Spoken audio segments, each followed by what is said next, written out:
Sa Mandaue City, gipabadayan na og mga pulis sa mga branches sa money remittance centers nga gipunsisukan karon na sa mga muklaim sa subsidy sa Social Amelioration Program kun SAP. Ang report ni Nico Cirino. Dagsa gihapon ang mga tawo nga miadto sa mga accredited money remittance centers aron mo claim sa SAP subsidy.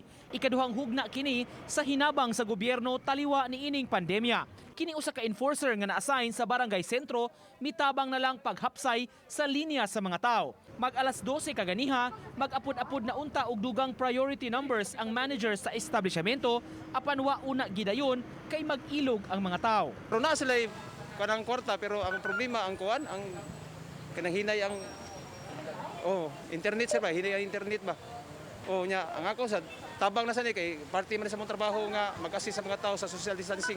Gipangunayan sab kaganiha sa kapulisan sa MCPO ang pag-inspeksyon sa gidagsa nga mga money centers. Higpit nila nga gisusi kung natuman ba ang physical distancing sa mga tao.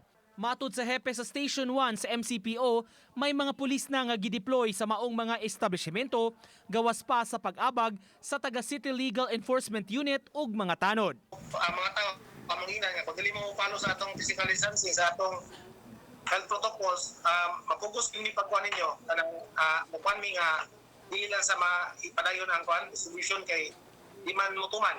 Pero karon ganina, okay naman, ano man naman ang mga tao.